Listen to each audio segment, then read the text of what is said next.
Alright, kindergarten, today you're going to need a white piece of paper, a crayon that does not have any paper on it, and a leaf.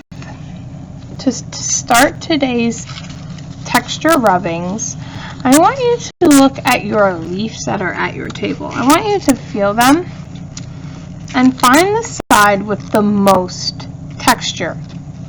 So if you remember, texture is the way something feels. My leaf feels dry and hard and just a little bumpy, more bumpy on this side than it does on this side. So I'm going to take my leaf and I'm going to place it under my paper. Where does your leaf go? Under your paper. My leaf is under my paper and the bumpy side is up. The side that has the most amount of texture is facing up. When my leaf is under my paper, I can begin making my first rubbing. To make a rubbing, you are going to need a crayon that has no paper on it. So make sure if your crayon has paper on it, you peel the paper off. Any extra paper can go inside your bucket so it does not fall on the floor. When I go to make my first rubbing, I need to let my crayon sleep on my paper. My crayon sleeps on my paper. It lays on its side. With my crayon on its side, I can rub back and forth. That is why this is called a rubbing. You're going to see that the texture of the leaf underneath the paper is picked up by my crayon. You can experiment with different colors, with different leaves,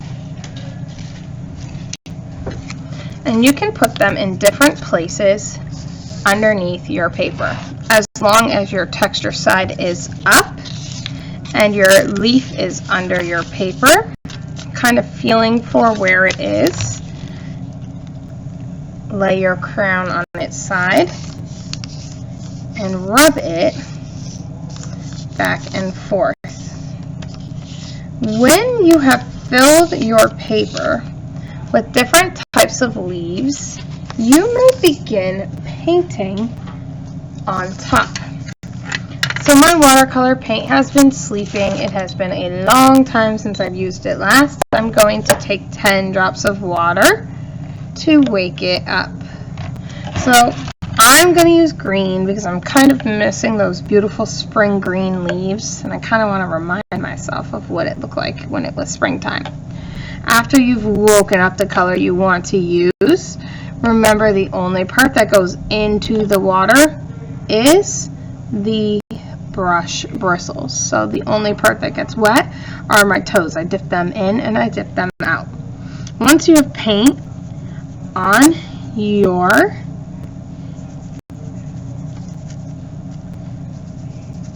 brush, you may begin painting. You're going to notice that wherever you put the crayon, your watercolor is resisting and pushing off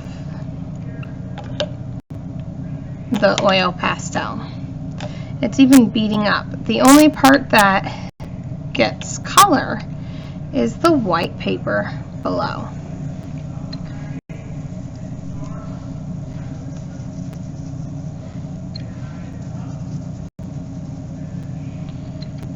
Fill your paper up with different size leaves and see what kind of texture you can create by rubbing your crayon over top your oil pastel, or over top your leaf. Anytime you change your color, remember splish splash, give your paintbrush a bath. Have fun.